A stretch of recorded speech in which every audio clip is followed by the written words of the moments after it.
Sejam todos vocês bem-vindos à nossa conversa teológica e o tema de hoje é a controvérsia da visão federal. Eu tenho a alegria de estar aqui ladeado por meus dois queridos colegas, o pastor Jim Whitven e o pastor John Chase. Esses queridos irmãos, eles são ministros da palavra da Igreja Reformada em Aldergrove, Canadá, e ambos são também diretores do Instituto João Calvino, que é o Instituto Teológico responsável pela formação das Igrejas Reformadas do Brasil. Eu que vos falo, sou Adriano Gama, missionário aqui da Igreja Reformada Ebenezer, em Colombo, Paraná. Jim, seja bem-vindo. Eu quero deixar uma chance para você se introduzir também, caso seja necessário. Muito obrigado, pastor Adriano. É um prazer, uma bênção estar aqui com vocês e para falar sobre esse assunto que é muito importante e é bem atual. Eu sou um dos diretores, como você disse, do Instituto João Calvino e também professor do Antigo Testamento, Teologia Sistemática. E estou aqui no Brasil há 8 anos, trabalhando com as Igrejas Reformadas do Brasil. Ótimo, excelente. Casado com Nayeli? Casado com Nayeli. Nós temos dois dos nossos filhos aqui conosco e um dos nossos filhos está estudando nos Estados Unidos. Ótimo. Na faculdade, sim. Que bom, que bom. John? Obrigado pelo convite, até pelos dias passados também experimentei a hospitalidade paranense, que não é nada de reclamar. Tem sido muito agradável. Também estou feliz por estar aqui para falar sobre esse tema, que, como o pastor Dino diz, é um tema relevante. Sempre causa tristeza quando há divisão na igreja. Isso também tem até nos afetado. Pessoas acreditam uma coisa ou outra sobre a controvérsia. Então, creio que será edificante, no mínimo, para jogar luz sobre a questão e deixar claro quais são as questões que estamos debatendo. É claro. Eu espero que seja edificante e útil para a Igreja de Cristo. E quase ninguém notou o seu sotaque nordestino. Puxa vida. Oxi. Né? Oxi. O meu também, né? Mas assim, fico feliz porque o pastor John, ele é proveniente do Canadá, no caso, mas casado com uma brasileira nordestina, a Dani, não é? A Daniele, pai também de três belas crianças. Isso. E está aqui conosco provando um pouquinho do frio do Paraná de Curitiba. Mas, gente, vejam só. Visão federal é um tema que não é novo para quem está na América do Norte, Estados Unidos e Canadá, mas ele foi trazido aqui ao Brasil há um tempo atrás e que, para a maioria do público teológico brasileiro, nós não temos esse tema como tema conhecido. Então, a primeira questão é: qual a importância de nós tratarmos em um podcast um assunto que, apesar de rolar há mais ou menos 30 anos lá fora, aqui no Brasil é algo novo, é algo que não foi tão despertado, embora que haja uma limitação do material, mas que não foi despertado. Então, qual a relevância de nós trazermos esse tema para a discussão teológica aqui no Brasil? Fica com vocês aí a palavra. Eu considero um assunto relevante. Não é totalmente novo. Há alguns anos atrás foi publicado um livro por pastor Alain René com esse título, Visão Federal. Se você procura no Google, no YouTube, você vai encontrar algumas pequenas discussões. E o ponto é que é importante ter clareza sobre o que é o assunto. Tem partidários neste assunto, de um lado e de outro. Então é importante ter uma clareza. O próprio assunto é relevante em si. Se vamos falar sobre aliança e eleição, como isso afeta a nossa visão dos filhos da aliança, as crianças na igreja, a apostasia, também a questão da justificação. Tem muitos assuntos que são relevantes. E um outro fator que eu acho que merece esse tipo de podcast conversa é o fato do nono mandamento. Tem irmãos envolvidos, pessoas que são associadas, querendo ou não, associadas com esse título Visão Federal, e muitas vezes cria-se uma associação que é injusta. Exato. Então é bom para a honra do nosso irmão, como o nono mandamento nos ensina, a zelar pela boa reputação dos nossos irmãos. Exato. Buscar clareza. Se alguém errou, que seja dito que errou nesse ponto aí. Exato. Ou seja, preservar o que Deus exige de nós, em termos tanto da verdade a ser dita, como aqueles que estão falando as coisas do nosso próximo. Tim. Isso. Quando surgem assuntos, questões polêmicas na igreja, muitas vezes acontecem debates, e esses debates podem ser calorosos, mas não tem muita luz. É como o pastor John disse, nós queremos brilhar a luz nos assuntos e menos calor, mais luz. Eu acho que isso é muito importante para abordar os temas da teologia que tem a ver com a vida do cristão, do crente, da comunidade dos crentes, então da comunhão dos santos. A teologia sempre tem que ter uma ligação com a vida. Exato. Não é somente uma coisa da academia, do escritório, uma coisa que o pastor está trabalhando, mas os cristãos não têm que se preocupar. Então, o conhecimento de Deus pelas Escrituras é sempre para que nós possamos refletir a imagem de Deus em nossa vida, em nossas ações. Então, não existe essa de uma teologia somente meramente intelectual, Exato. mas toda a teologia ela tem que migrar para uma vida prática que honre a Deus. Esse é o fim principal que nós, assim, fomos criados para isso. Exatamente. E por isso que a gente está aqui nesse podcast, né? Mas, então, já tratamos essa questão da importância, porque é relevante, alguns pontos foram sendo dados, mas vamos a uma pergunta básica. Que bicho é esse da visão federal? Porque o que está muito rolando aí é ignorância. As pessoas muito falam, olha, a visão federal é uma heresia. Outros dizem, não, mas eu creio na visão federal. Mas que história é essa de visão federal? Jim, você poderia dar aí essa abertura para que nós possamos identificar que bicho é esse, que gênero é esse, que espécie é essa, e assim a gente rolar o nosso... monstro que saiu do abismo. Um bicho de 7 cabeças? Bicho de 7 cabeças, eu acho que é a terceira besta do Apocalipse, será? Então, dizer um bicho de 7 cabeças, eu acho que há uma certa justiça nisso, porque... pessoas falam sobre o movimento da visão federal, que não é um movimento uma doutrina específica, mas eu posso falar um pouco, para começar, sobre a história. Você mencionou que a história é 30 anos mais ou menos. A conferência com esse nome, a visão federal, esse título, essa nomenclatura vem dessa conferência que aconteceu em 2002. Então, há 23 anos. Numa igreja no sul dos Estados Unidos. E houve 4 palestrantes falando sobre o entendimento do pacto, da aliança e o impacto, o efeito que essa doutrina tem na vida dos cristãos. Então, o tema foi abordado de uma maneira pastoral, com a ideia de que foi necessário olhar e pensar e falar sobre a doutrina da aliança especificamente, e por isso o título federal, porque tem a ver com a aliança, Exato. com o pacto Exato. e os relacionamentos pactuais que nós temos. Então, houve palestras sobre a aliança, o relacionamento entre aliança e eleição, sobre os sacramentos. Que mais? Outras palestras na conferência foram... essas palestras, todas as palestras tinham a ver com a doutrina da aliança e várias aplicações. Da doutrina. E essa palestra foi na Igreja Presbiteriana Avenue Auburn. Auburn Avenue, sim, exato. Estou misturando aqui português com inglês. uma igreja presbiteriana. My English no very good. Vocês já sabem.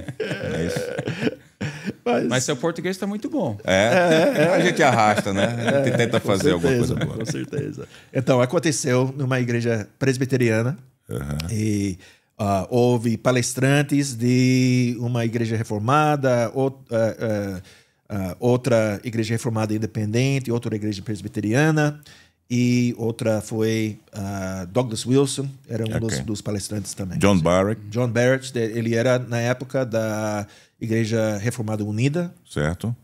E também o Steve Wilkins. Yes. Ele era da PCA, Igreja Presbiteriana da América. Wilkins, você falou agora? Steve Wilkins. Sim. Veja como meu inglês é bom.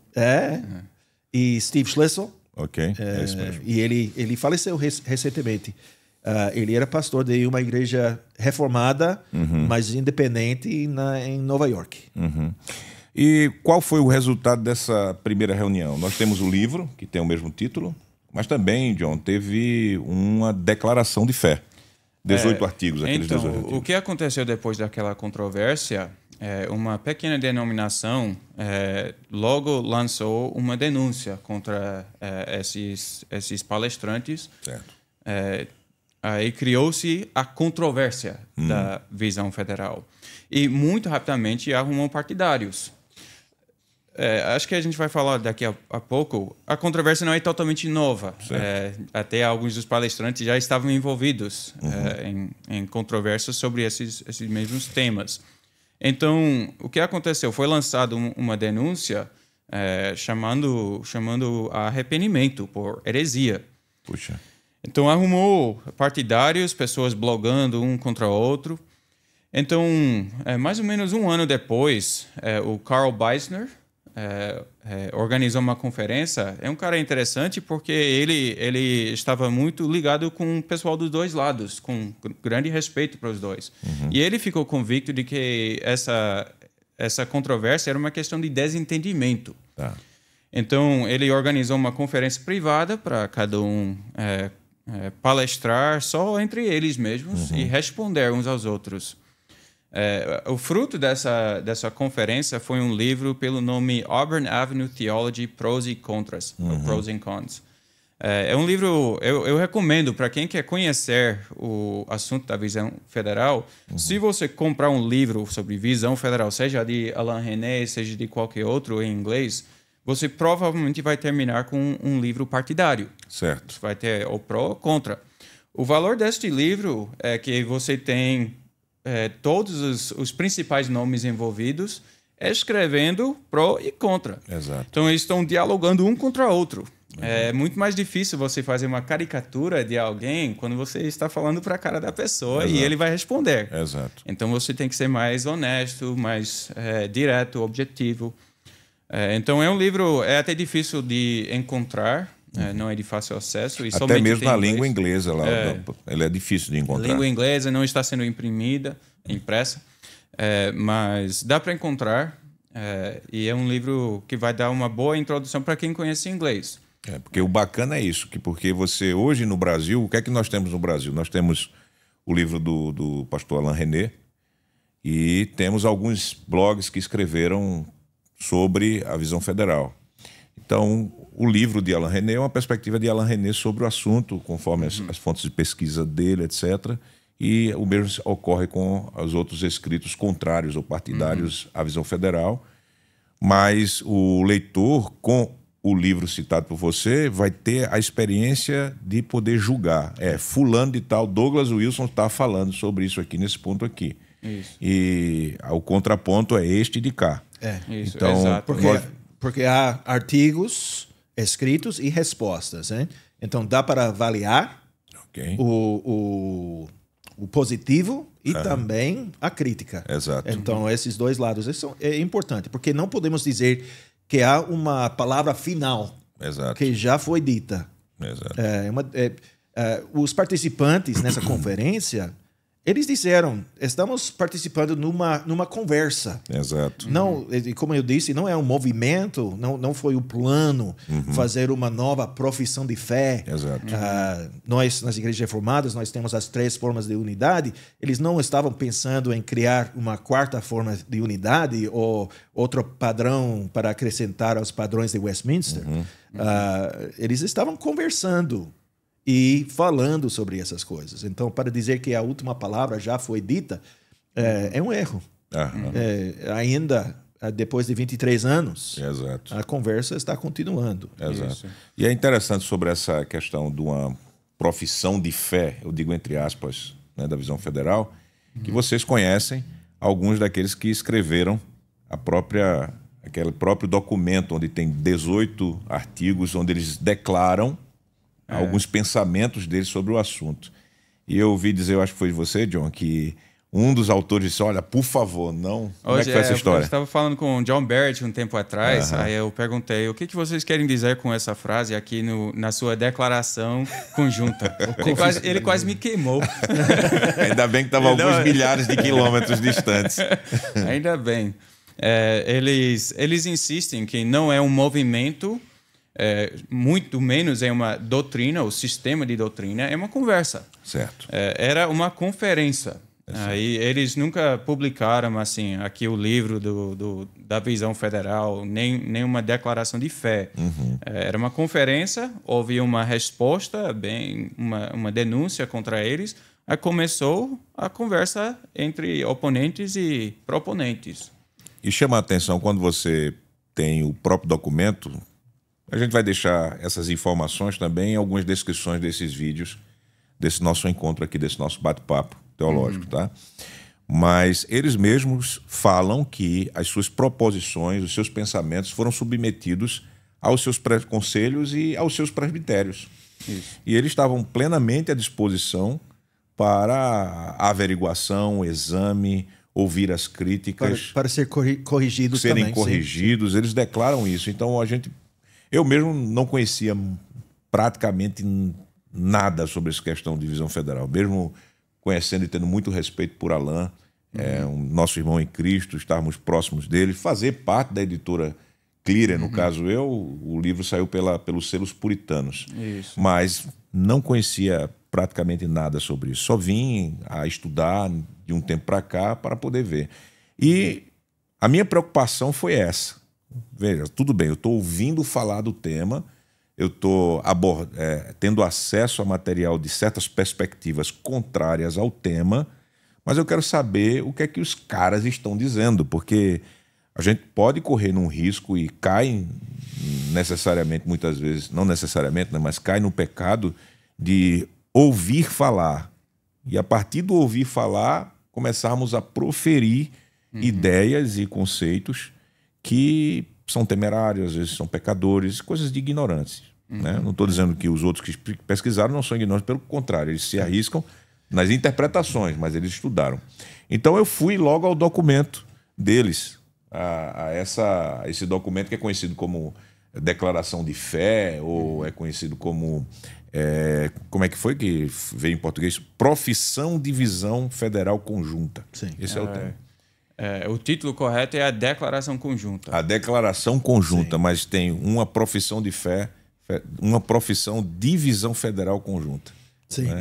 mas até isso, nessa declaração, no final, há alguns pontos que eles fazem, que eles dizem, eles mesmos dizem isso. Exato. Que não há alguns pontos que não concordamos.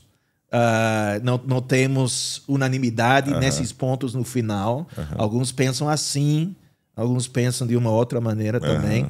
E houve vários entendimentos de algumas questões. Certo. Por exemplo, a pedocomunhão, houve distinções entre os participantes sobre a questão, e algumas outras questões também, que não houve essa unanimidade, mas foi em certos pontos. Mas em outros pontos, eles tinham a concordância. Eles estavam concordando sobre essas coisas.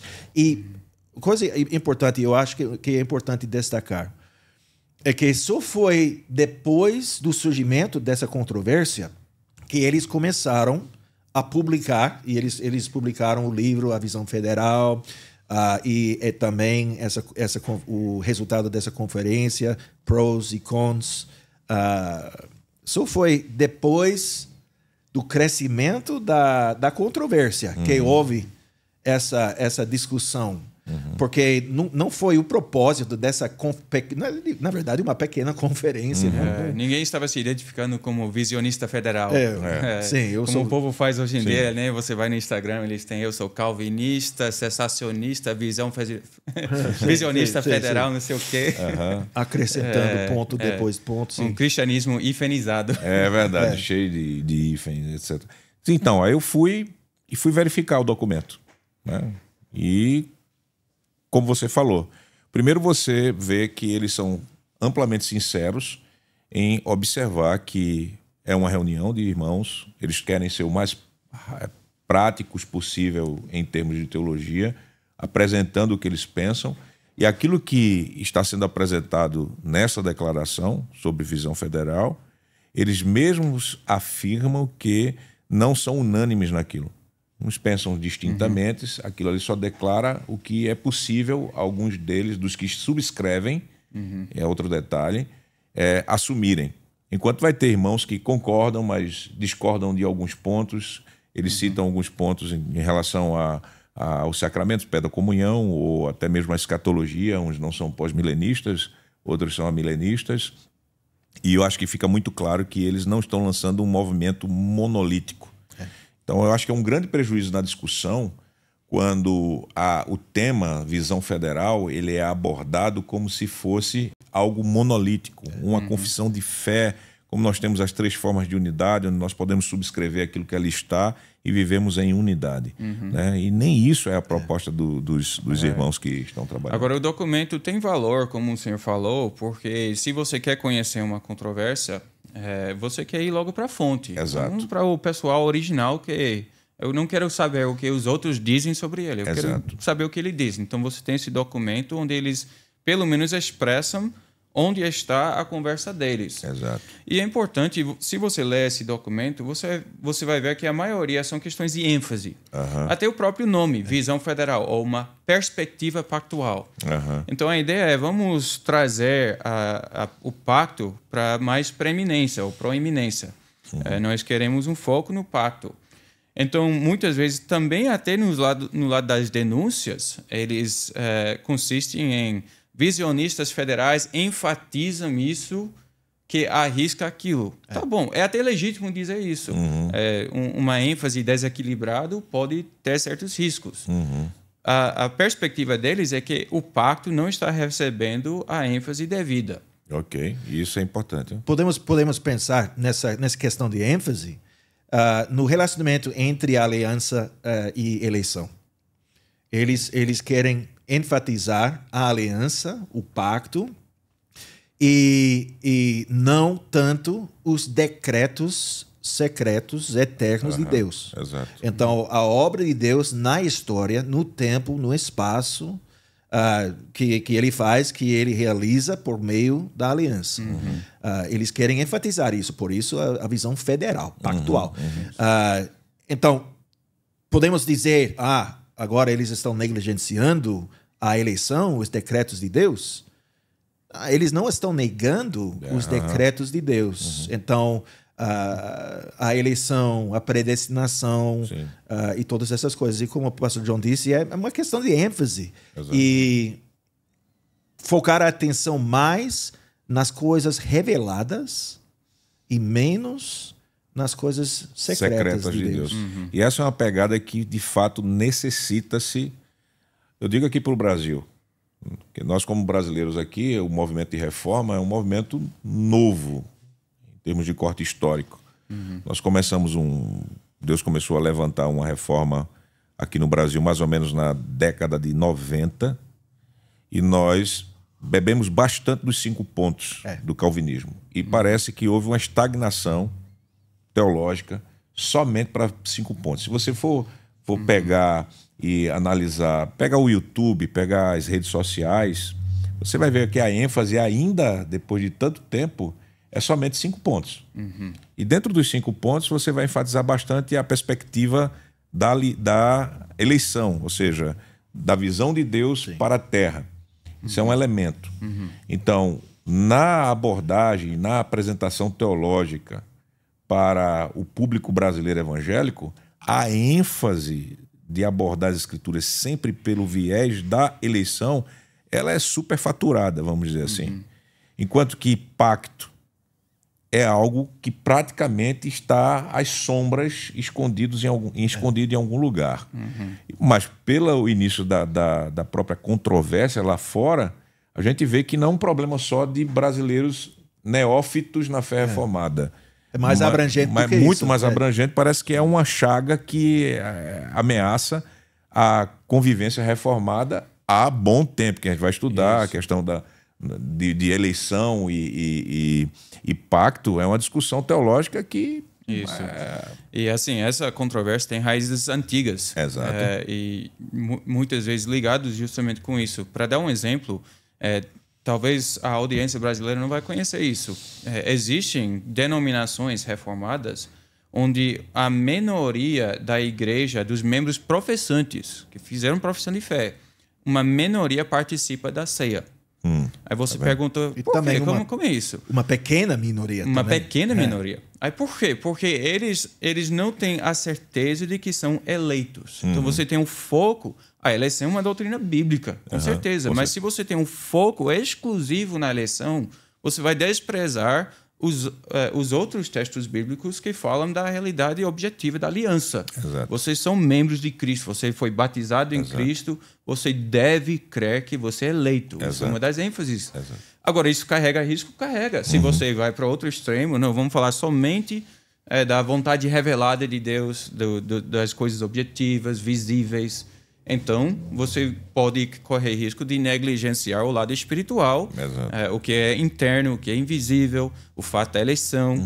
E a Bíblia também corrige, por exemplo, os judeus, que acreditaram, nós somos filhos de Abraão, já basta. Já basta. Tudo certo. Então, aí é só aliança, sem reconhecer a necessidade de regeneração, novo nascimento, a necessidade de ser eleitos. Aí Paulo corrige. Nem todo Israel é Israel.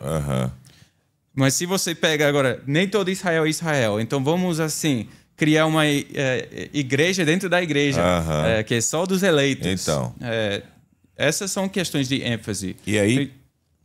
Pronto, então é importante quando fala dessa controvérsia, quando meu irmão diz X, ele não está necessariamente dizendo Y. Então, ele está enfatizando um lado, mas não quer dizer que está abrindo mão do outro lado. O risco está lá. Mas se você vê a declaração conjunta, por exemplo, da Visão Federal, eles dizem clarissimamente, nós cremos nos decretos eternos de Deus, na eleição individual de cada indivíduo. Deus sabe na sua... Que salvação não se perde. Ele deixa muito claro. Os eleitos não se perde. É verdade. Exato. Agora... Porém, nós também queremos dar ênfase aos textos bíblicos que advertem, que falam de apostasia, que são muitas vezes negligenciados. Para dar um exemplo, dentro desse livro Prós e Contras, você vai ter um capítulo por R. Fowler White sobre esses textos, sobre as advertências. E ele vai dizer, por exemplo, Hebreus 10, onde fala aquele que... quanto mais ira, eu estou parafraseando, quanto mais ira está para aquele que calcou aos pés o sangue de Cristo, pelo qual ele foi santificado. Exato. Aí agora você tem alguém que foi santificado pelo sangue de Cristo e apostatou. Exato. Aí esse teólogo, ele responde, não, isso é questão de ironia, de sarcasmo, ele foi santificado, sabe? Assim, ele acha que foi santificado. Então, esse foco na eleição termina fazendo injustiça aos próprios textos bíblicos. Exato. É uma questão, eu acho que é uma questão de honestidade na exegese. Ok. Quando nós fazemos a exegese dos textos, nós temos que abordar os textos honestamente. Então, e não tentar explicar, deixando o nosso sistema governar a exegese. E aqui nós chegamos a uma das dificuldades, porque há certos resultados que são quase... são comuns da exegese no mundo reformado. Sim. E quando uma pessoa questiona uma dessas interpretações, isso leva a uma certa suspeita. Os sinos tocam. Sim, exato. E eu posso dizer, é justo. Então, temos que, então, se é uma novidade, uma coisa, uma interpretação nova, nós temos que ficar em guarda contra essas coisas. Sim. Com certeza. E julgar também, porque nós estamos construindo no fundamento dos nossos antepassados na fé. E quando uma pessoa chega com porque parece uma nova interpretação de uma passagem amada, e a pessoa não tem conhecimento dessa interpretação, então a bandeira chega aí. Eu não sei como lidar com isso. Eu ainda quero falar sobre essa questão da importância de você ter uma abordagem pactual das Escrituras, porque as Escrituras ela vai trazer-nos uma abordagem da vida pactual. A eleição, aquilo que é escondido é para Deus, mas aquilo que é revelado é para nós e os nossos filhos. Isso. Mas para eu ainda tocar, eu tenho que pagar o estacionamento, porque senão eu vou levar uma multa. Aí vocês podem continuar aí conversando aí. Mas para dar um exemplo do desequilíbrio que se cria quando foca em uma coisa só, eu vejo isso entre os que se chamam Batista Reformado. Eu tenho um amigo que é Batista Reformado. Aí a gente estava conversando uma vez sobre a criação dos nossos filhos e a forma de disciplina. A gente falou de todo o processo eu falei para ele assim, no final, eu sento com meu filho, a gente ora, eu ajudo ele a confessar seu pecado a Deus, a gente ora junto. E tendo feito isso, eu digo para ele, Deus o perdoou, você está perdoado. Aí esse amigo meu olhou para mim assim, mas como assim? O quê? Mas como você diz que ele é perdoado, que você não sabe se é eleito? Exato. Aí você vê, só a eleição... A eleição está governando... A doutrina da eleição está governando todo o sistema e não é uma forma bíblica de falar. Então por isso, a perspectiva pactual, a visão federal, quer voltar ao uso da linguagem bíblica. Deus promete o perdão para a sua igreja. Sua igreja, você é batizado em Cristo, você é lavado no sangue de Cristo. Aí a gente cria dilemas em nossa cabeça, mas assim, ele foi lavado, mas depois apostatou. Então, como é que é não isso? foi lavado mesmo. Assim, recebeu o quê? Um falso batismo? Sim. Aí, o sistema teológico começa a governar toda a doutrina e começa até se impor sobre os textos bíblicos. Então, aí o que eu estava falando para vocês, para a gente aqui, essa importância, porque você tem essa nossa neofilia, vamos dizer, eu falo isso com respeito dentro da fé reformada, que vem sendo redescoberta há pouco tempo aqui no Brasil. E então, a abordagem sempre é a eleição para a aliança. E o outro elemento agravante, que torna algo espantoso, eu acredito que aumenta o fogo contra a visão federal, é que, de fato, nós temos uma predominância de batista. Eu falo na batista, mas batista, que a gente sabe muito bem, os nossos irmãos batistas, né, eles vão, no céu, eles vão compreender bem a questão da aliança. Como o Dr. Joel Bick sempre brincava lá no Simpósio Puritanos, ele dizia assim, não, fico tranquilo, estou parafraseando o pastor Dr. Bick, que todos os nossos irmãos batistas aqui, eles vão ser pedobatistas lá no céu, no novo céu, nova terra, né? E daí é uma carga muito grande não conhecer a aliança. E quando a gente conversa com muitos irmãos reformados, ou presbiterianos reformados, quando eles começam a falar sobre a aliança, a gente vê que eles são batisterianos quanto à aliança. Há uma certa ignorância profunda sobre a doutrina do pacto e sobre o relacionamento entre pacto e sacramentos dentro do próprio meio reformado. E isso não é de hoje, isso não é só Brasil, a gente sabe muito bem, a gente vai abordar isso também, mas nós somos ou não somos reformados? Temos ou não temos uma visão reformada acerca dos sacramentos? Em termos da relação do pacto, da aliança. Então, um dos prejuízos, eu acredito, para abordarmos o tema visão federal, a controvérsia visão federal, são deficiências em doutrinas básicas que na visão federal, a visão federal desafia as pessoas a fazer uma peneira e dizer assim, vejam só, você está compreendendo bem aquilo que é confessado sobre aliança nos padrões de Westminster, ou até mesmo falamos pouco de aliança nas 3 formas de unidade, sim, mas existem os princípios e as bases lá, mas sobre os sacramentos nas 3 formas de unidade, no caso nosso, não é? E também na forma de ministração de batismo dos nossos filhos, não é? Então, eu acho que tem essa deficiência, que nós somos mais, falando nós em termos gerais, o público que se diz reformado, seja batista reformado, seja presbiteriano reformado, nós estamos tendo o risco de sermos batisterianos na teologia do pacto e na teologia dos sacramentos. E uma coisa que eu quis dizer sobre isso tem a ver com a história da controvérsia. Certo. Porque eu acho que não é aleatório que a controvérsia surgiu no sul dos Estados Unidos.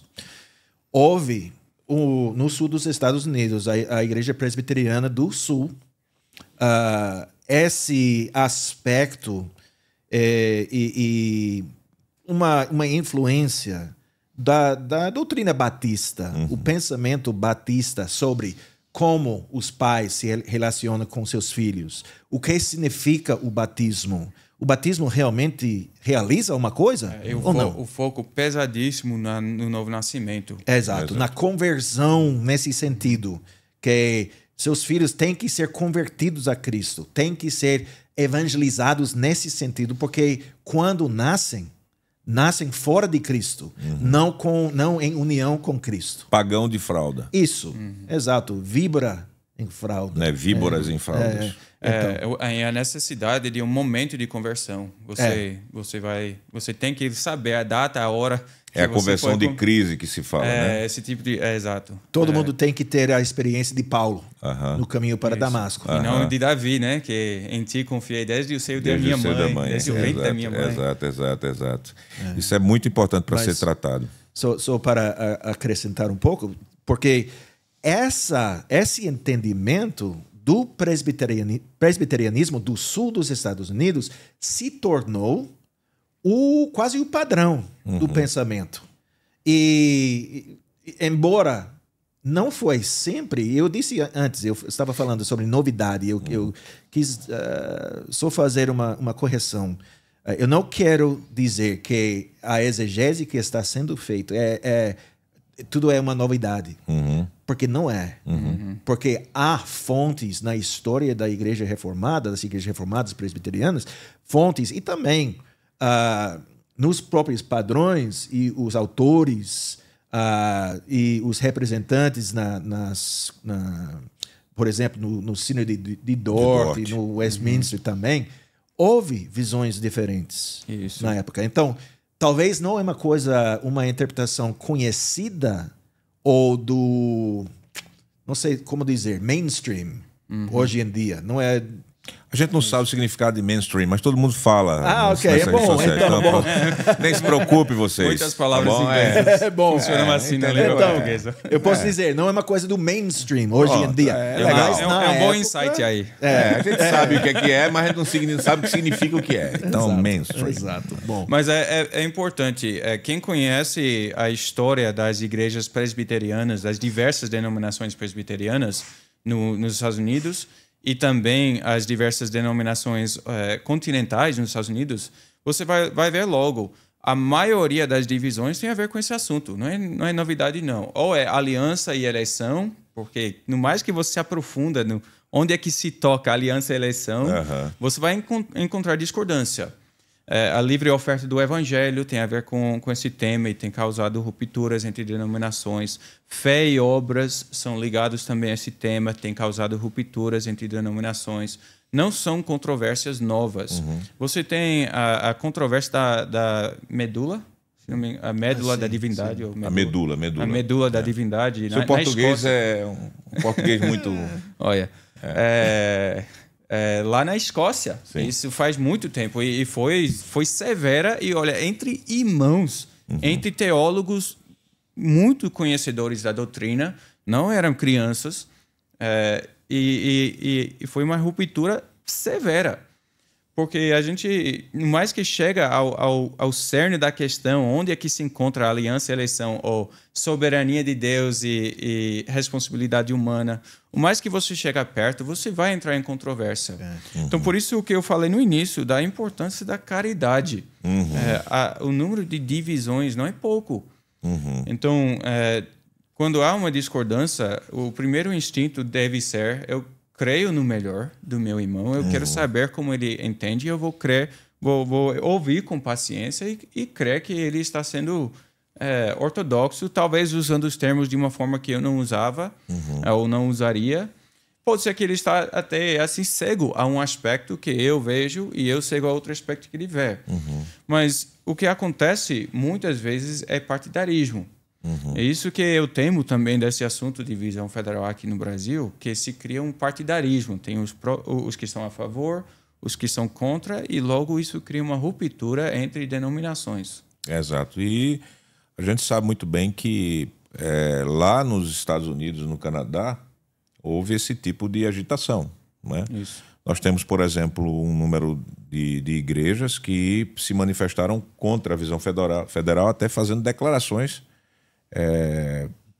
de concílios sobre isso. Nós temos a PCA, a Igreja Presbiteriana da América, nós temos também OPC, RCUs, né, a Igreja Reformada dos Estados Unidos, e as Igrejas Reformadas Unidas do Norte da América, que até igrejas que têm relacionamento fraternal com as igrejas irmãs no Canadá, etc.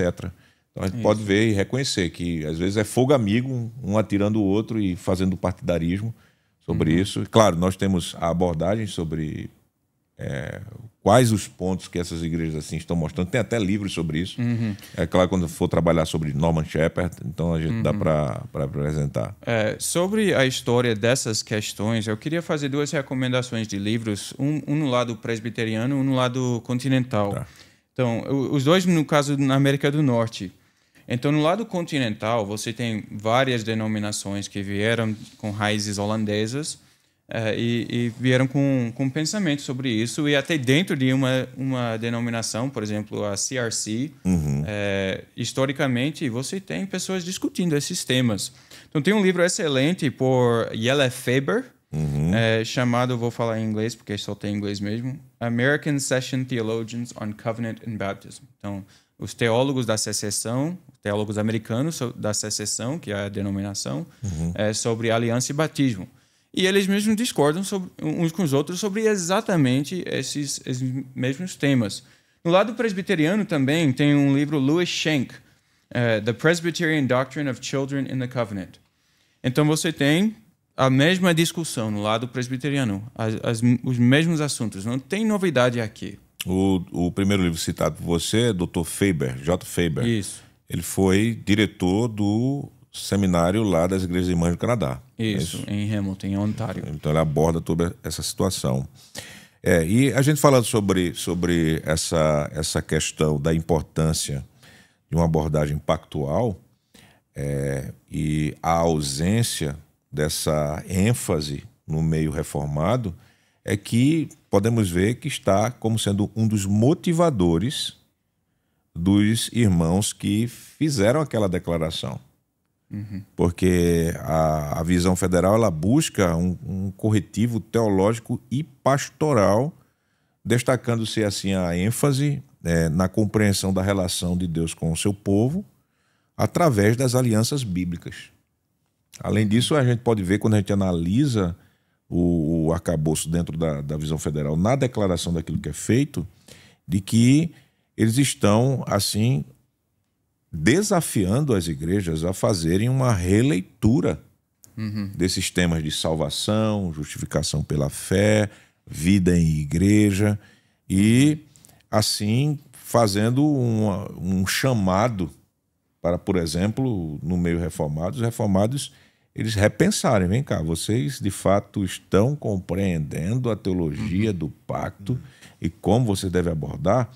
Por exemplo, uma coisa que a gente vê no meio reformado, né, e presbiteriano, afirmações do tipo que não são novas, detalhe, de que Deus ele só tem uma aliança com os eleitos. Você citou no caso, esse conflito de algumas igrejas, de membros da igreja que nem participam da ceia do Senhor, porque não sabem se são eleitos ou não. E ignoram, assim, claramente o que é que nós confessamos biblicamente acerca do sacramento, sinal e selo das promessas, que Deus, assim, vincula, por exemplo, o batismo. Ele nos introduz dentro do seu corpo a linguagem bíblica forte, a linguagem bíblica forte, que não é só linguagem, a gente sabe muito bem disso, a gente sabe que há uma realidade sobre o participar da ceia. Você toma parte do corpo de Cristo, você se alimenta dele, você se une. E devemos dizer que, quanto aos sacramentos, nas igrejas reformadas, nós estamos nadando contra a maré. Na igreja, mais a igreja evangélica, Sim. que tem pressupostos zwinglianos, podemos dizer. Que... E até uma injustiça para coitado de Zwingli. Né? Sim. Quando a gente chegar lá no céu, a gente vai dizer: Zwingli, vem cá, cara. Desculpa aí, tá? Então, é a frase usada, né? Exato. Mas, então, o pressuposto que tudo é símbolo, mas não há nada de selo nos sacramentos. Então, o batismo realiza uma coisa? Olha aí, tá vendo? Não. Conforme esse entendimento, não. Esse entendimento simbólico só. Só um símbolo. A Santa Ceia, a participação na Santa Ceia, realiza uma coisa, porque isso tem a ver também com a aliança, com a participação e com a controvérsia da visão federal, porque a acusação é feita que os visionistas são, posso dizer, sacramentalistas, e sacerdotalistas, essas coisas. Quando até nossos padrões falam sobre isso. A Confissão Belga, por exemplo, diz que não erramos ao dizer que o que nós estamos fazendo ao participar na Santa Ceia é comer a carne de Cristo e beber o seu sangue. Palavras chocantes para o cristão médio. Eu acho, o evangélico médio, ouvindo essas palavras, eita, que somos coisa católicos isso? romanos. Parece católico romano. Mas, na verdade, é a doutrina reformada raiz. E sobre a participação, o que acontece quando participamos, só precisa ler os comentários de Zacarias Ursinos, um dos autores do Catecismo, sobre os sacramentos, ou ler Calvino. E eu li livros sobre como nós devemos recapturar, voltar à doutrina da Santa Ceia de Calvino, que foi uma coisa que deixada para trás, com essa influência do lado só simbólico dos sacramentos. Então, também questão de ênfase também, mas então é uma mudança na ênfase, no foco e uma volta. Mais uma vez, não é uma novidade, mas é uma volta à objetividade, a participação dos sacramentos, que realmente realiza uma coisa na vida do crente. Analisando só mais uma coisa: Deus está operando por meio dos sacramentos. Sim, amém. É verdade. Confessamos e cremos nisso. Confessamos e cremos nisso. Uma das coisas que, quando eu estava observando a declaração de fé, e também não só a declaração de fé daqueles 5, mas como também a teologia do próprio Norman Shepherd, né? Especialmente quando ele trata a questão da evangelização e pacto, e todo o bojo de Norman Shepherd, que a gente vai ainda abordar em outro momento.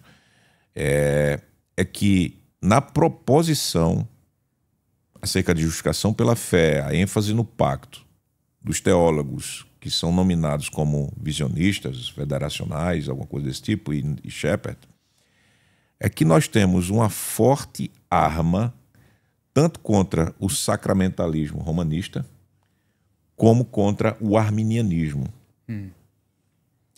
No sacramentalismo, a gente vai detonar a questão de que o sacramento opera aquilo que representa.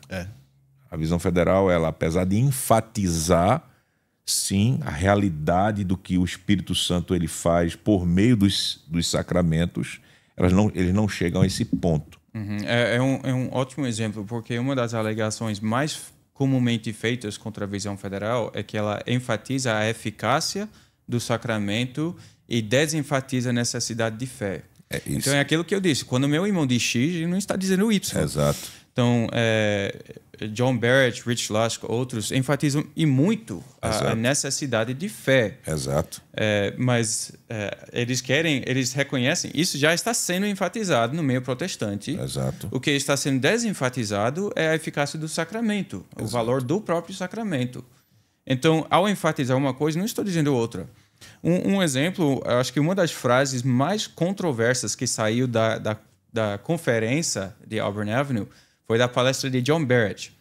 Aí ele tinha em mente este tipo de pessoa, membro de igreja, que duvida sua eleição e por isso não vai para a ceia, vive nessa angústia, não sei se Deus me escolheu mesmo. E ele disse, como Jim diz, uma conferência pastoral. Então, ele está vindo com um conselho pastoral. Ele diz, você foi batizado em Cristo, Deus promete a você que é eleito. É verdade. Dá para entender o espantalho disso. Peraí, ele está dizendo todo batizado é eleito? E ele não estava dizendo isso. Sim. É interpretação. Ele está dizendo Deus oferece a promessa da eleição a todos os batizados. É sua posse pactual. Exato. Como justificação também. É sua posse pactual. Eu tenho direito à justificação. Foi santificado pelo sangue de Cristo. Agora, eu preciso receber isso. Eu preciso crer isso. A resposta e a própria fé. palestra de John Barrett era isso. Você deve crer isso. Eu acho uma maior ironia. Uma das denúncias diz que John Barrett enfatiza a eficácia do batismo e desenfatiza a necessidade da fé. E ele está dizendo, você deve crer nisso. O que é crer é fé. Então a promessa não tem eficácia se o membro deixa lá. Exato. Aqui eu estou aqui com a declaração. Sacramento do batismo. O que é que John Barrett, ele está lá entre esses que escreveram isso aqui. Né? Diz assim, afirmamos que Deus une formalmente uma pessoa a Cristo e ao seu povo da aliança através do batismo no nome Trino. E que esse batismo obriga tal pessoa a uma lealdade vitalícia de aliança com o Deus Trino. Cada pessoa batizada se arrependendo de seus pecados e confiando somente em Cristo para a sua salvação. O batismo enxerta formalmente uma pessoa na igreja, o que significa que o batismo é na regeneração, ele está falando em um sentido sobre regeneração, aquele momento em que o Filho do Homem se assenta em seu trono glorioso. Isso em nada diferencia-se, por exemplo, da nossa forma de batismo adotado pelas igrejas reformadas, que é fruto da nossa confissão. Agora veja, negamos, o que é que se nega? Negamos que o batismo garanta automaticamente que o batizado participará da igreja escatológica. Ele vai falar em outro ponto sobre a igreja escatológica, aquela igreja final lá. Negamos o mal entendido comum da regeneração batismal, que é outra afirmação que se fala contra os visionários, né? Isso. Aí diz, ou seja, explica que um chamado eficaz, o renascimento, é automaticamente operado naquele que é batizado. Então, acabou-se.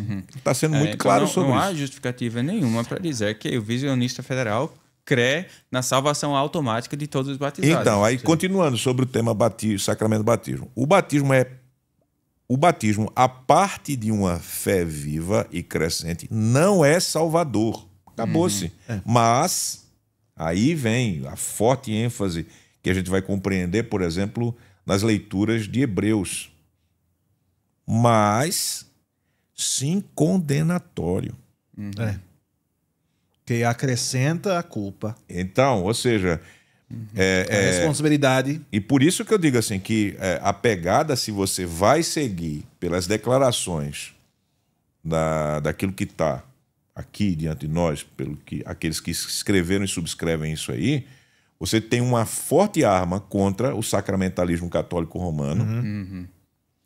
E isso deixa luz e não calor. Eu não sei como as pessoas vão chegar e vão afirmar que a doutrina da visão federal sobre sacramento de batismo é catolicismo romano.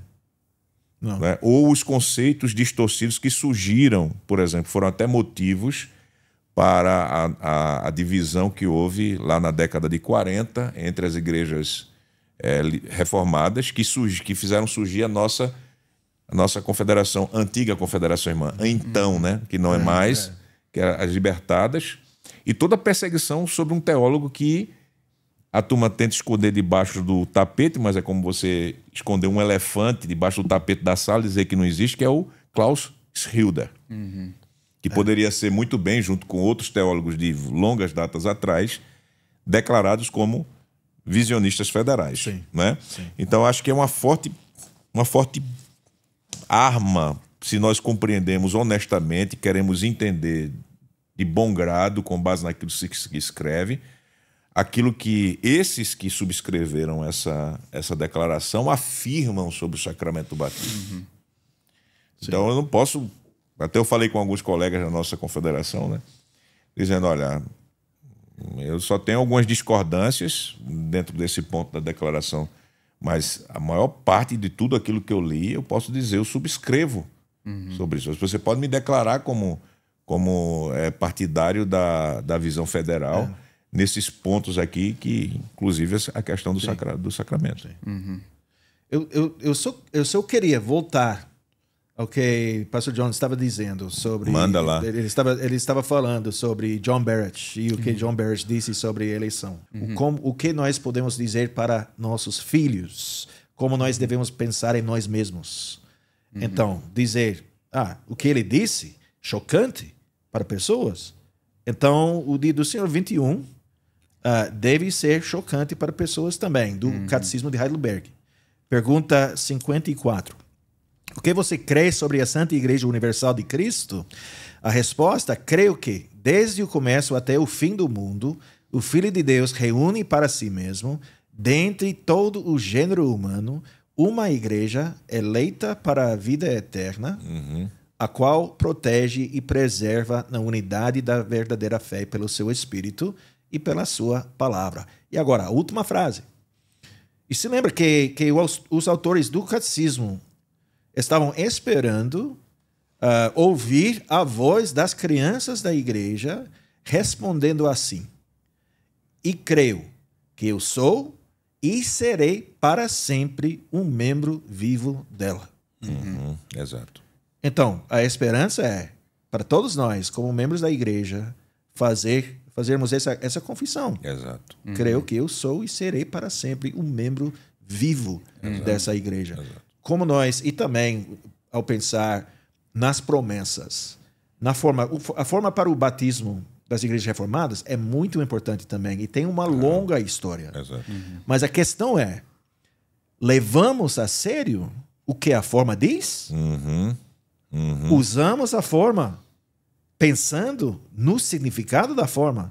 Ou usamos a forma por causa de tradição? Tradição. E, Exato. na verdade, temos algumas dúvidas sobre o Pai, Deus Pai promete, Deus Filho promete, Exato. Deus Espírito Santo promete. Isso. E a nova obediência exigida da criança que recebe batismo. E há dois lados. Entendeu? Promessa e obrigação. É obrigação. Voltando para essa ideia, isso é uma das raízes da controvérsia. Se você olha no início do século XX, Abraham Kuyper justamente ensinou que a criança que não for eleita não recebeu o pleno batismo, o verdadeiro batismo. Então, é justamente um exemplo da doutrina da eleição dominando até sobre a forma da administração de batismo, quanto sobre as escrituras. Exato. Então, você termina sem nenhum consolo. Meu filho recebeu o batismo, mas não sei se recebeu o verdadeiro batismo. Mas isso é algo, um problema perene. Quantas vezes na instrução que nós temos, que temos a experiência de pessoas que já amavam o Senhor, mas que não eram reformadas e que chegam às nossas igrejas. E outros que vêm de outras tradições reformadas e que chegam às nossas igrejas. E vêm com esse conceito em relação às suas crianças.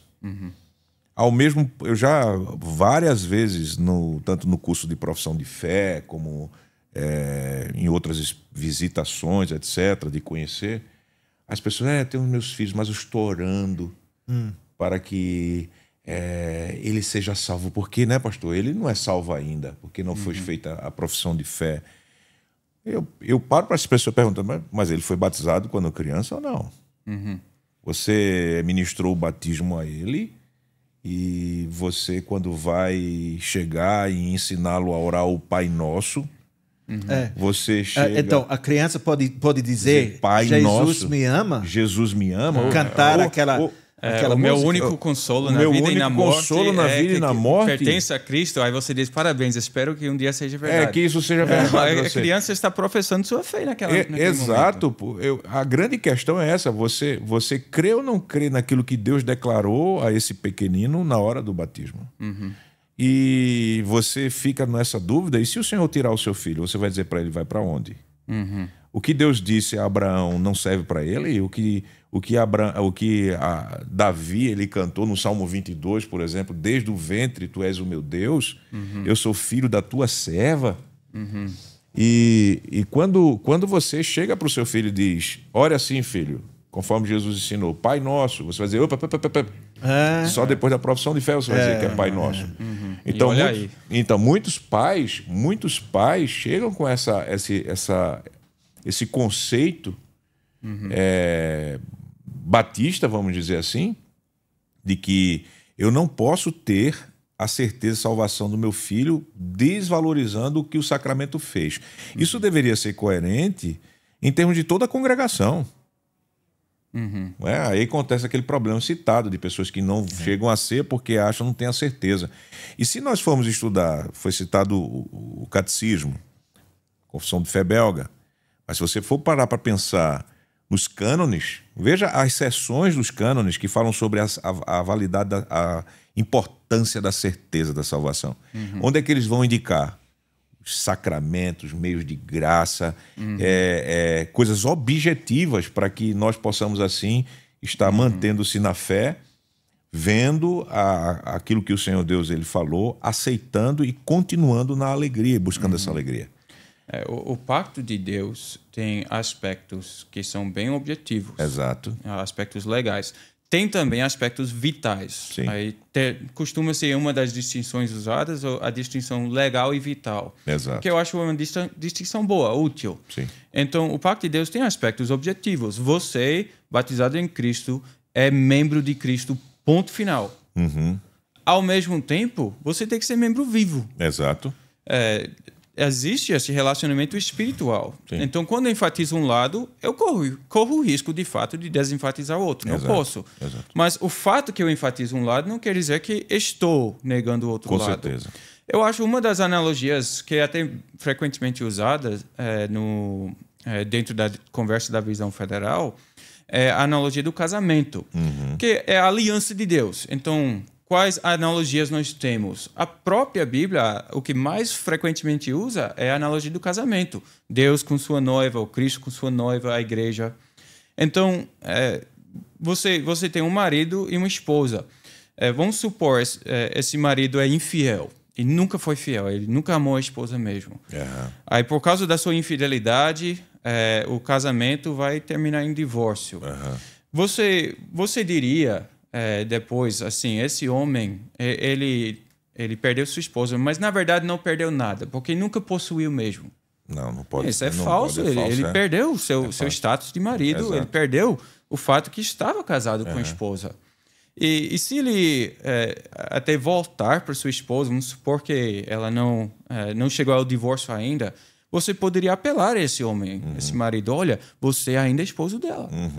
Volta porque ela ainda é sua esposa. E parece até a analogia, a gente já vive na vida pastoral isso. Imagine quantos... Eu já trabalhei com repreensão de casais que dizem assim, eu sou casado, mas não me sinto casado com ela. Sim.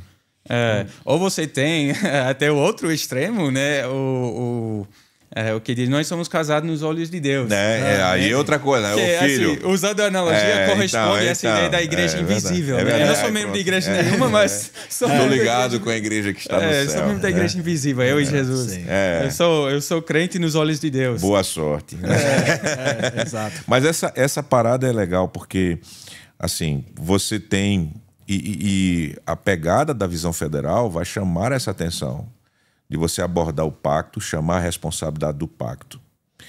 E quando você vai, por exemplo, orientar, exortar, animar, você não vai negar o outro lado daquele vínculo vital. Isso. Pelo contrário, você vai usar a linguagem bíblica. Como Jesus ele aborda-nos, que é... E aí eu entro naquele ponto, como a abordagem pactual dentro da proposta da visão federal é importante para nós combatermos o arminianismo, porque o arminianismo ele vai pegar para muitos que estão aprendendo a fé e vai dizer assim, aqui, Jesus disse que aqueles que estão ligados a mim geram fruto. E aqueles que não geram fruto, eu vou cortar. João então, 15. João 15. Aí, aqueles que estão no beabá dos 5 pontos vão dizer, e aí, como é que vai? Começa a dar os nós para tentar fugir do arminianismo e criando uma teologia totalmente que nega o que Jesus está falando ali. Quando você faz a abordagem da aliança e Jesus está usando a linguagem pactual ali fortemente, você vai abordar os crentes que estão desanimados ou que estão vivendo como ímpios, sendo confessantes do cristianismo, e vai dizer, olha, você foi vinculado a Cristo. Isso. Você foi batizado, você participa da Santa Ceia, mas a sua vida está infrutífera. Seja coerente Exato. Exato. a isso. Isso é uma boa pergunta para lançar a audiência também. Especialmente eu penso nos irmãos batistas que acreditam, eles têm essa dicotomia de que a antiga aliança você tinha crentes e descrentes, mas na nova aliança só tem eleitos, só tem crentes. Pergunte, pesquise o Novo Testamento. Existe infiéis à aliança? Olha aí. E você vai encontrar. Exato. Da mesma forma como no Antigo Testamento tinha infiéis à aliança, tem também no Novo Testamento. Exato. Tem pessoas que são comprados por Cristo, pertencem a Cristo e são infiéis. E Cristo diz, todo ramo que está em mim, em mim, não assim de lado de mim ou apenas debaixo do meu nome, mas em mim. Aparentemente. Nada de aparentemente. Não tem ironia alguma ali. Não tem ironia alguma de Jesus. Jesus não está sendo irônico ali, né? Será cortado. Aí você tem a mesma coisa, Romanos 11. Você tem ramos que são cortados da oliveira. Então, eles tinham um status. Exato. Existe esse aspecto legal, objetivo. Exato. Ao dizer isso não quer dizer assim, então não importa o aspecto vital. Como volta para o casamento, assim, importa ser casado, não importa amar a esposa. Não, sem amor, o casamento vai dar errado. Não tem como prosperar. Exato. Mas o fato do casamento, a aliança do casamento, justamente existe para proteger e promover o amor e fidelidade que o marido deve ter para a esposa e ela para o marido. É claro. Vê só, gente, a gente já está rolando aí, estamos o quê? Nesse tempo aí, e a gente só fez a preliminar da coisa, né? Tocando superficialmente. Porque a gente aqui abordando e tomou como exemplo a teologia do sacramento do batismo. Teologia do sacramento, a gente está falando de vários aspectos, mas a gente está focando no batismo aqui. E eu acredito que toda a nossa audiência já pode ver, né? Olha, não é bem assim como estão dizendo da visão federal acerca de sacramentalismo, não é? E uma visão distorcida. A gente espera trazer mais elementos daqui para frente, não é? Estamos chegando aí numa reta final. Dentro daquela declaração, eles têm 18 pontos onde eles afirmam o que eles afirmam, né? Afirmam o que afirmam e negam. A inteligência está muito grande. A inteligência. E é bom que eles fazem um encadeamento. Eles começam a tratar a questão de visão federal em termos de Deus, né? Nosso Deus triuno. Acredito que a gente vai... E o que é que eles afirmam? Eles nessa parte, o que é que a gente poderia trazer para a nossa audiência? A questão da visão federal acerca de Deus, né, do Deus triuno. Ele vai afirmar assim: afirmamos que o Deus triuno é o arquétipo de todas as relações da aliança. Todos, né, no caso aí. A teologia e a vida fiéis são conduzidas em uma união e imitação da maneira como Deus é eternamente. E assim buscamos entender tudo o que a Bíblia ensina sobre aliança, sobre lei, sobre evangelho, sobre predestinação, sobre sacramentos, sobre a igreja, à luz de uma compreensão trinitária explícita. Então, assim, o forte conceito e início de conversa é que eles partem de um reconhecimento do pacto já dentro da condição divina. Então, pelo fato de vermos Deus como um Deus trino, que tem assim uma aliança, nós podemos e devemos reconhecer a aliança. Seria isso que eles estão afirmando? É. E agora, eu posso dizer, então, eu não posso dizer que eu concordo plenamente com o que eles dizem sobre o relacionamento entre as três pessoas da Trindade, certo, como arquétipo dos relacionamentos pactuais. Okay. Eu não posso dizer que eu concordo plenamente com isso. Eu sei que a Trindade e os relacionamentos entre as três pessoas da Trindade, de fato, obviamente, é muito importante quanto o relacionamento entre Deus e nós. Então entra naquela questão da aliança da redenção. Exato, estamos entrando na aliança da redenção. Okay. E eu já li 2 livros por Ralph Smith. Certo. Ele era eu acho que ele foi um dos que assinou essa declaração, Ralph Smith. Ele se aposentou agora, ele era missionário no Japão. Mas ele escreveu 2 livros sobre a Trindade. E eu gostei dos livros, mas eu não concordei com tudo. Especialmente o que ele diz sobre... Porque eu acho que eles caem no erro dos oponentes, certo, de especulação. Agora nós estamos entrando estamos entrando nos decretos eternos de Deus, os propósitos eternos de Deus, o relacionamento intratrinitariano. E estamos entrando em águas profundas aqui. Então, eu acho que nós temos que evitar o erro de basear tudo, como alguns no outro lado dizem. Tudo é relacionado à aliança da redenção. Então, esse acordo entre o pai e o filho. Exato. E o filho é o objeto, a segunda parte da aliança. E por isso, aqueles que estão unidos a ele são a segunda parte da aliança, que significa que somente os eleitos são verdadeiramente na aliança. Então, erro daquele lado. Então, voltar para o outro lado e dizer, não, esse relacionamento trinitariano é arquétipo dos relacionamentos, eu tenho algum receio sobre isso. Disse que para quem tem martelo, tudo é um prego. Então você começa a assim, ver sua perspectiva pactual em tudo. Eu até posso concordar que o relacionamento intratrinitariano é um arquiteto. Arquétipo. Pronto, a inteligência aqui também está sobrando. Você tem desconto, porque sua língua é inglesa. Isso. Mas você não pode reduzir a relação entre as pessoas da Trindade a meramente uma aliança. É uma união essencial entre o único ser da Trindade, que é diferente até de marido e esposa, que se tornam uma só carne, mas continuam sendo 2 seres. Então, tem que ter cuidado. Você tem uma doutrina e você começa a aplicar, que não é o que eles estão fazendo naquela declaração. Certo. Mas você facilmente poderia ter alguém que, eu gosto desses caras, eu vou pegar aqui a bandeira Visão Federal e vou começar. Aí começa assim, realmente vivendo aquela caricatura que os oponentes dizem. Então você enfatiza um lado, cuidado, não descartar ou desprezar o outro lado. E até mesmo porque quando esse primeiro artigo é lançado, acredito que na negação tem o caminho que eles estão querendo dizer.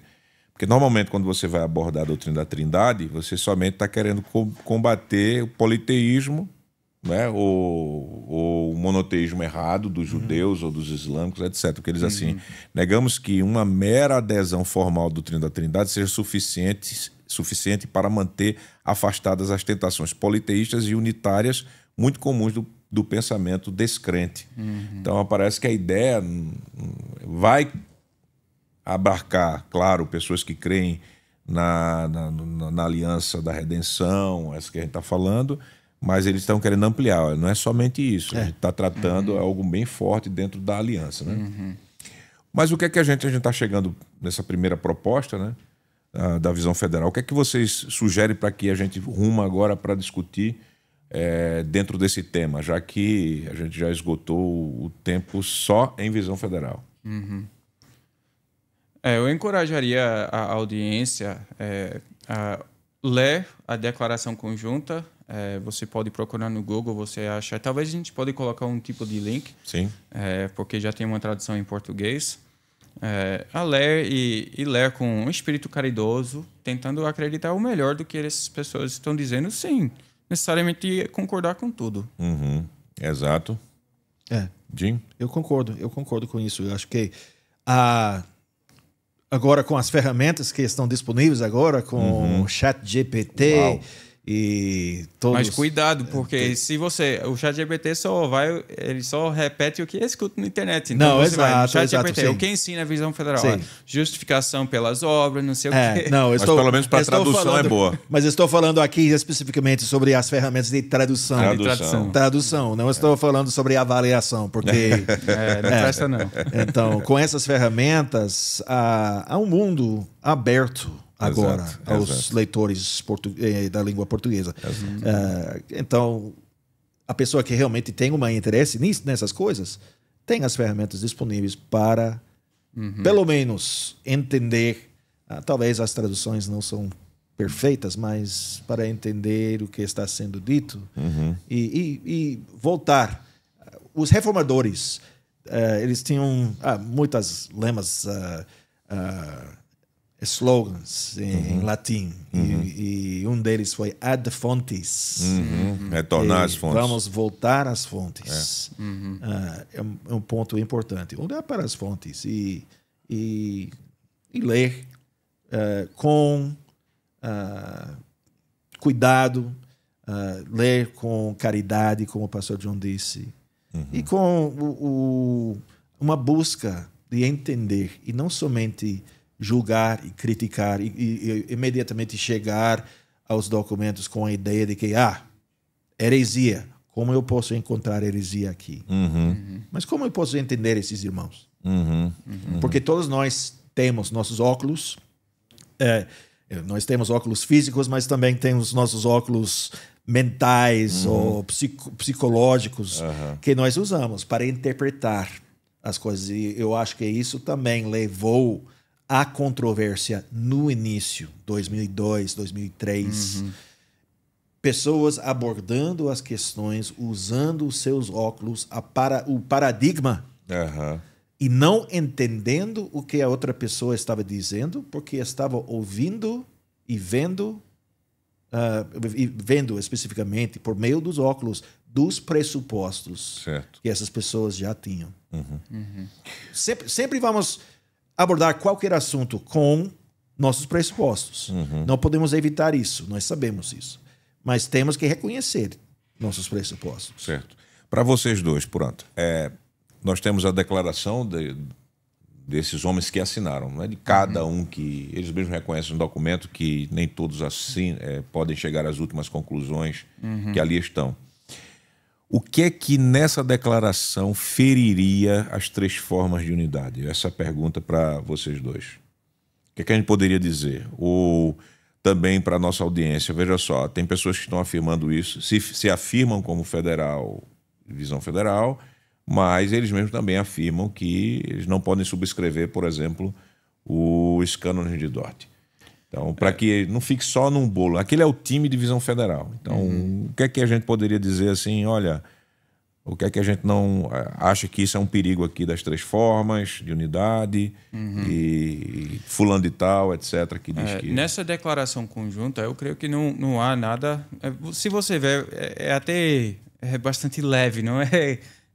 Muitas vezes, como falei antes, são questões de ênfase. Eu não acho que tem nada que fere. Talvez alguns iriam levantar o ponto da pedocomunhão, que é uma prática que não é historicamente praticada entre as igrejas reformadas. Em termos majoritários, né? Isso, em termos majoritários. Mas também as nossas confissões não falam tão explicitamente sobre a questão de em que idade a criança começa a participar. Certo.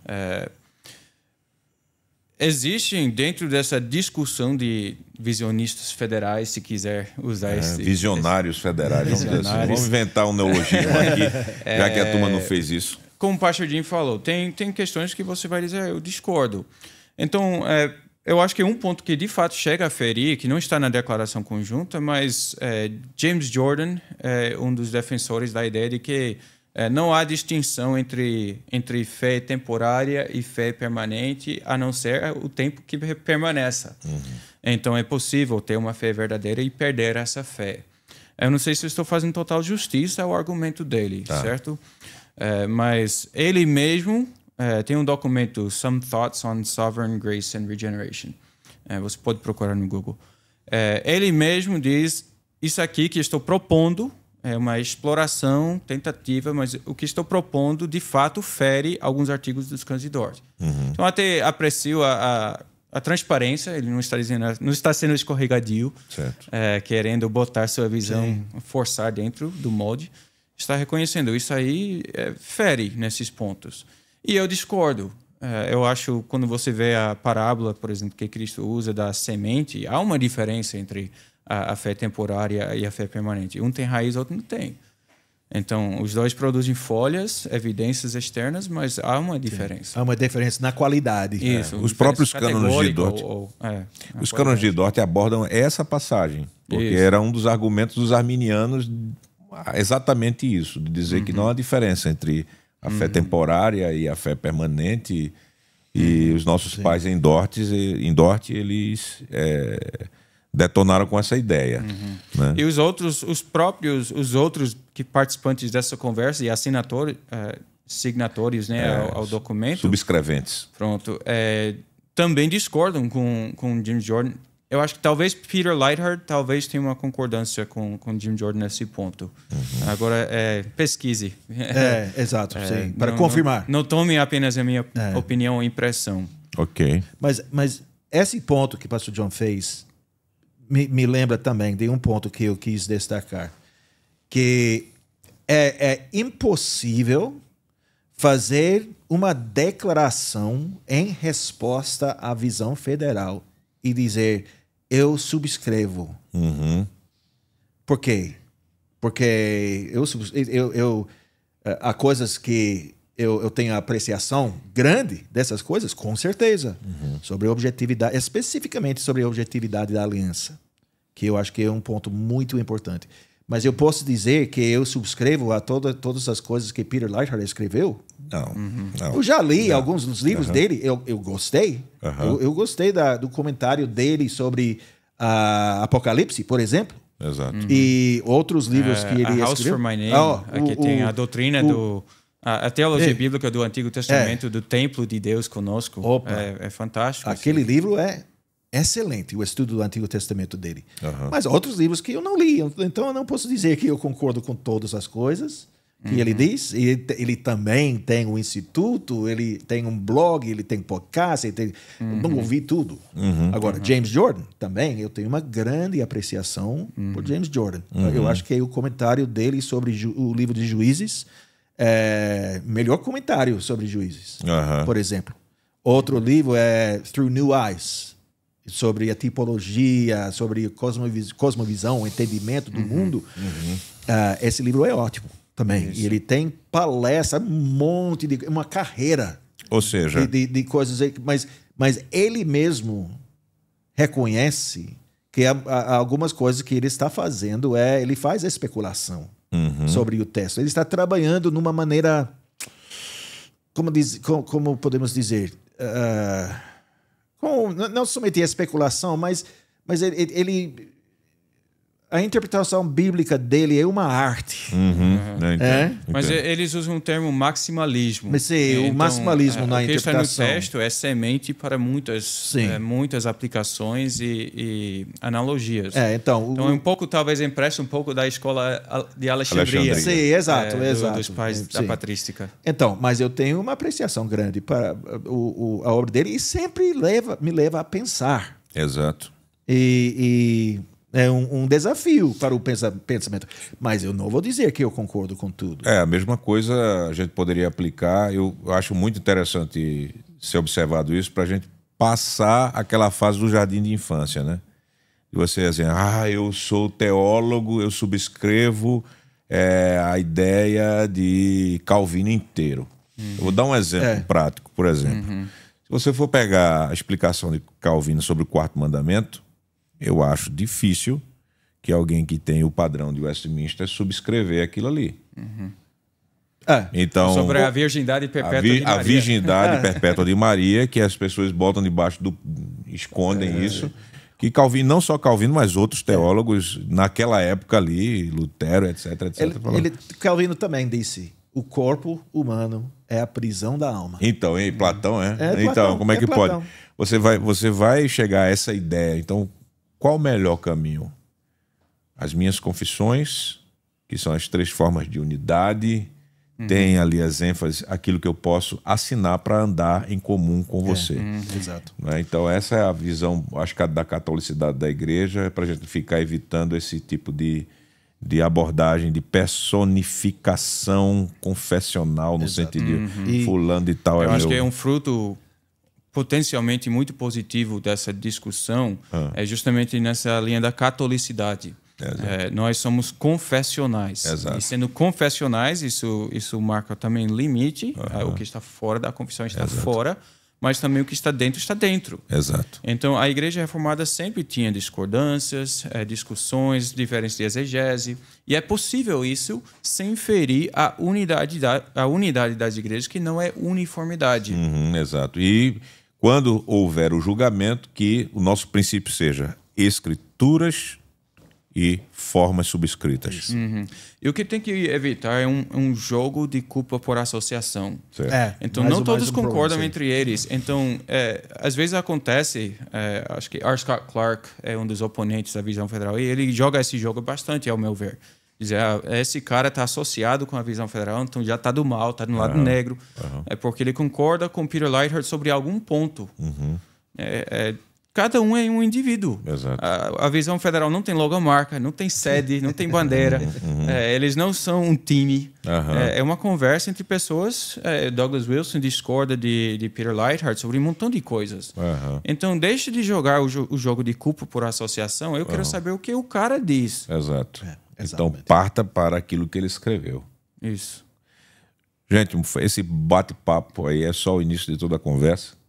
E espero que a nossa audiência tenha aproveitado bastante daquilo que nesses minutos, nessas horas aqui, ou nesses minutos, eu espero que sim. A gente possa assim abordar. Na próxima vez a gente vai se encontrar para trabalhar Norman Shepherd, que tem muita ligação com a questão da Visão Federal. Justificação, boas obras, lei e evangelho, ou seja, todos os demais assuntos que vão estar assim associados a esse tema geral, a controvérsia da Visão Federal. Que Deus nos abençoe e vamos em paz para os nossos destinos. Amém. Amém.